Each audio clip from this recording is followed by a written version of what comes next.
हमारे अध्यक्ष साहब, हमारे नेता अभिजीत भैया देशमुख, इनका मैं तहे दिल से शुक्रिया अदा करता हूँ कि वो यहाँ पर आए और हमारे इस कार्यक्रम की शोभा बढ़ाए। और सबसे बड़ी बात, आज यहाँ पे मौजूद सभी मेरे दोस्त, मेरे भाई, सबसे पहले मैं इन सब की तरफ से हमारे मित्र शेख अकबर, इनको तहे दिल से मुबारकबाद देता हूँ कि आपने बहुत अच्छा प्रोग्राम किया है और इंशाअल्लाह ताला भविष्य में ऐसे बढ़े और थोड़ा सा सबको विश्वास में लेके बढ़े। अकेले में तो आज ये कामगार के मराठी बोलू, आज हे कामगारच्या ऑफिसची ओपनिंग जे इथे झालेली आहे, या कामगार योजनेमध्ये शासनाकडे 1 रुपयामध्ये कामगाराची योजनाची नोंदणी होते। तर हे आमचे मित्र शेख अकबर आणि सय्यद रफिक यांनी हे वाडामध्ये सगळ्यांना दाखवण्यासाठी शासनाची योजना तुमच्याकडे कमीत कमी दरामध्ये कशी पोहोचू शकते याचा हे कार्यालयाचे उद्घाटन मान्य अभिजीत भैया देशमुख यांच्या अध्यक्षतेमध्ये यांच्या हाताने हे ओपनिंग झालेली आहे असे आज आम्ही जाहीर करतो। आणि आज राष्ट्रवादी काँग्रेस पार्टीची सैदा कॉलनीमध्ये एक 5वा 6वा कार्यक्रम आहे। भैया अध्यक्ष झाल्यापासून आतापर्यंत हे 5वा 6वा कार्यक्रम आहे आणि या पट्ट्यामध्ये वार्ड क्रमांक 4 पासून तर 3, 4, 5, 6 या वार्डामध्ये राष्ट्रवादीची ताकद आज वाढत आहे।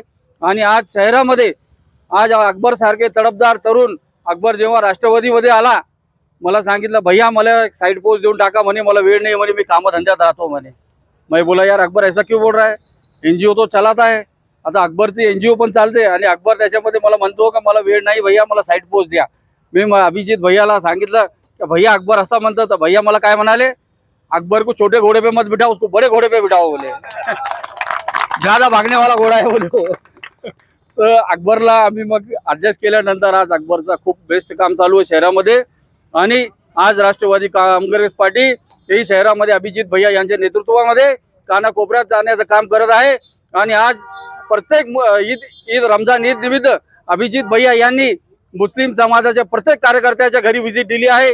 वो आज भैयांनी दाखवून दिलेलं की मी मुस्लिम समाजाबरोबर आहे।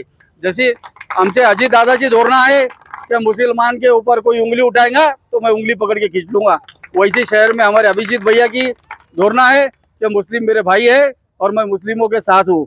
वैसा 14 अप्रैल को भी भैया ने बताया है, 14 अप्रैल को भी हर समाज के स्टेज, अपने दलित समाज के हर नेता के स्टेज पर जाकर भैया ने वैसा बताया है कि मैं आप सब पूरे समाजों के साथ हूँ, 18 पगड़ जाति के साथ हूँ। और सबसे बड़ी बात, जब किरारपुरे में आज़ाद चौक पे जब जिस दिन दुकानें जल गई रमज़ान के अंदर, तो भैया का फ़ोन आया कि बोले रफ़ीक भाई रमज़ान के दिन चल रहे हैं और मुसलमान लोग परेशान हैं, अभी रमज़ान के दिनों में इनकी दुकानें जल गई, इनका बहुत बड़ा नुकसान हो गया है। तो भैया ने हमको फ़ोन किया, हमारी पूरी टीम